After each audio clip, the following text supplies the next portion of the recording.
Hi, and welcome to Talks with Shay. Today, I would like to begin with reading from Proverbs chapter 23 and verse 7. And it says, "For as he thinketh in his heart, so is he."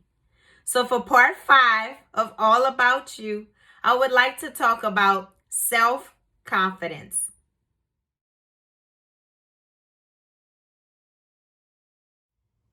So, when I think of self confidence, I think of giving yourself a little pat on the back. We don't do that enough nowadays. We're so hard on ourselves for everything, whether we made the wrong decision or something like that. We don't give ourselves enough pats on the back for things that we've done. So many times we expect that to come from other people. But today, we're going to talk about working on us and building our own self-confidence within ourselves. Growing up, I was teased and clowned and all of these other things from different people. And those things have a way of just weighing down on you mentally and even emotionally to make you feel that you're nothing, you're ugly, you're this, you're that, or whatever. And so we can't depend on what people say and think about us and let that dictate to us the lack of confidence that we're going to grow up to have. Instead, we need to build that confidence within ourselves. The other day, there was this lady told me to repeat after her. And she wanted me to say, "I am a good person."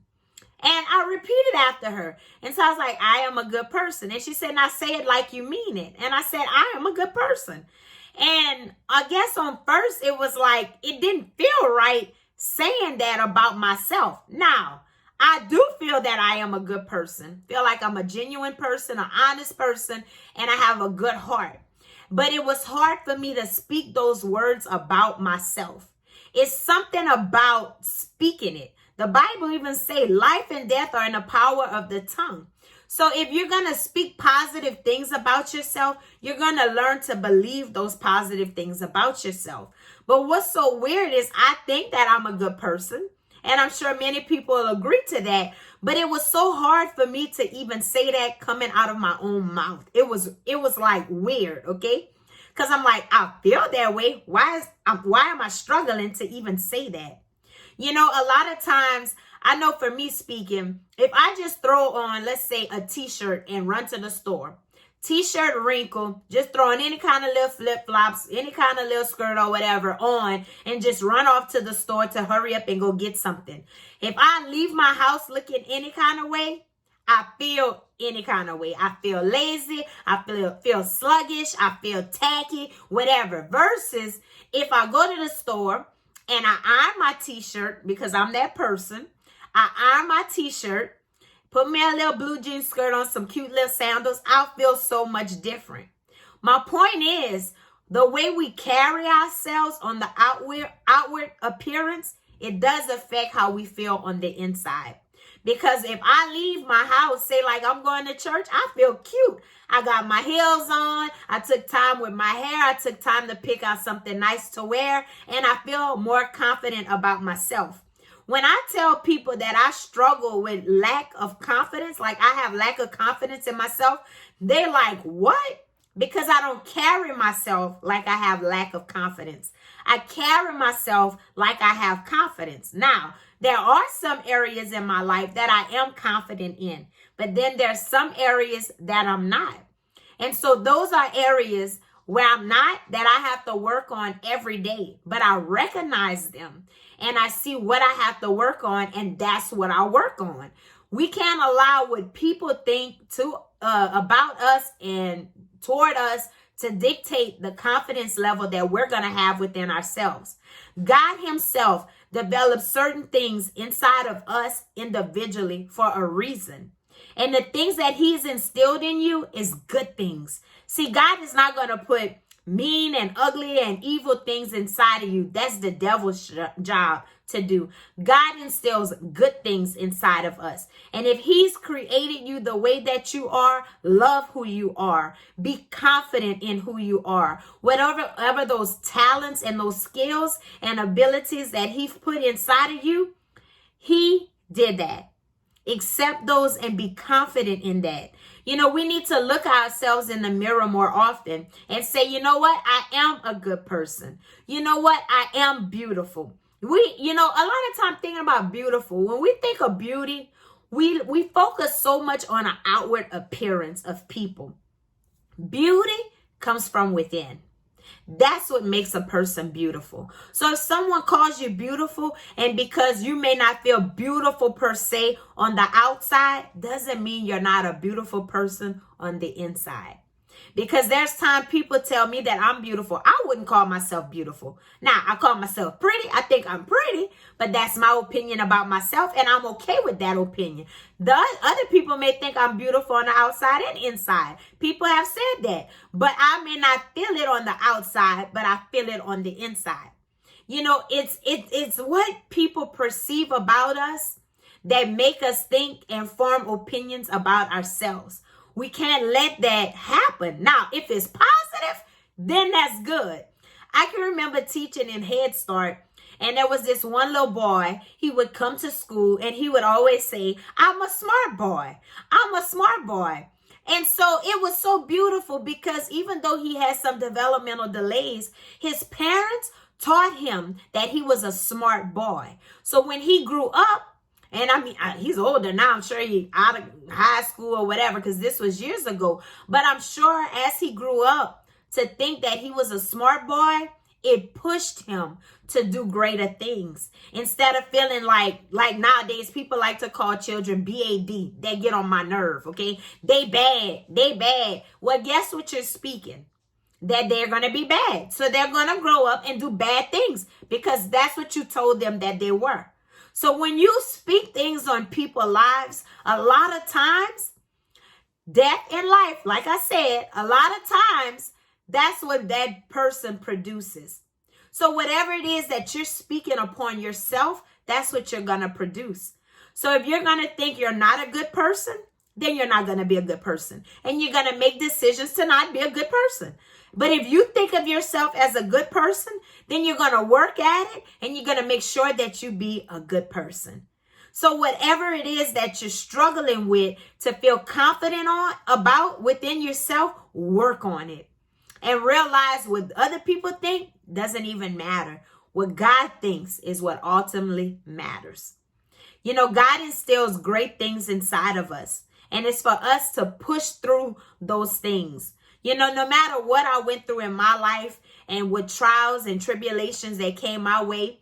And, you know, a lot of times that causes us to feel lack of confidence within ourselves. But I'm here to tell you, we don't have to stay there. We can push past that. You know, all my life, my mom would always call me, and she always called me beautiful. Say, like, if she called in the morning, she's like, good morning, beautiful. And so that one positive thing that she's always said to me through my whole life, I never really believed it. But she said it, and she dropped those things in my mind. Now, I may have gotten 5 negative things from someone else, and it always seemed those 5 negative things always outweighed that one positive thing. And I can remember they once said, and I don't remember the numbers exact, but some of you are going to understand what I mean. And they say, like, this one negative thing, you need about 5 positive things to weigh out that one negative thing that someone may say about you. So if we're getting more negative things said about ourselves than positive things, that makes it so much harder. That's why we need to encourage each other and uplift each other and be there for each other, compliment each other. Y'all, compliments go a long way. You know, that helps build people confidence up. You know, certain people like the way certain colors look on them. Me, I wear any color. I'm just crazy like that. I wear any color. But some colors do look better on me than other colors. So if there's a certain color that you like that work for you, buy more clothing in that color. It'll help build your confidence. Take time out for yourself. When you walk out of your house every day, look your best to feel your best. Because how you're going to walk out of that house and how you're going to feel and how you're going to look is going to bring out to a lot of people who you are, what you're about, and the type of person you are. You know, when we feel better about ourselves, our attitudes is better. If we feel sloppy about ourselves and don't care, our attitude comes off the same way. So we help ourselves out when we take time for ourselves and to help build confidence in ourselves with the way that we carry ourselves. Whatever it is that you need to work on it to build that confidence in yourself. Because you are a beautiful person, whether you feel it or not. God created you, and the way that he created you was good. So I don't know what it is that you're struggling with today to help build your confidence level. Know that you're the only person that can do that. You have to work at it. So you speak those things to yourself. You speak life into your own life and stop speaking death. Life and death are in the power of the tongue. And you guess what? Whatever you're going to say, the Bible said that's the fruit you're going to eat of it. So build those things that are pure and good upon your own life so you can be a fruit that blossoms in the time that it needs to blossom and be fruitful in those different areas of your life for other people. You know, I know for myself speaking, on my job or whatever, that's something that I feel like I'm good at. I have good work ethics. I'm a hard worker, dependable worker, honest worker, and all of these things like that. So when people talk about that, I'm like, okay, you know, I think I do good with this, you know, but we like to get pat on the back sometimes as well from other people. But there's times where we won't get it and we have to give it to ourselves. And it's okay. Now, we do have to remember not to be that I guess I want to say like it's a thin line between being confident and being conceited and arrogant and cocky. We don't want to be arrogant, cocky, and conceited because God doesn't give us that. And he doesn't want us. We'll have to be humble, you know, but we can be humble and confident at the same time and still be pleasing unto God. We have to make sure that we're confident in ourselves and not conceited in ourselves. You know, I know for me speaking, helping other people helped build my confidence level because I like knowing that I was a part of something good. Whatever it is for you that you're struggling in being confident in yourself, whatever talents and abilities you have, recognize those things, lean on those things to help build you up more and be more confident within yourself. So I hope something that I said today will help you to recognize those weak areas that you need to build your confidence in and you work on it. It's a daily work for us to be those confident women that God is calling us to be. So before I go, I just want to remind you, check out my website if you haven't already at www.talkswithshay.org. You can subscribe to my videos on YouTube and also on Facebook. Follow my page, like my page, invite your friends to like my page. Thanks to you all for all the likes. We're finally crossed 600. Woo, woo. And I'm happy about that. Thank you for your support and following me on Talks with Shay. Well, until next time with Talks with Shay, Shay is out and y'all be blessed.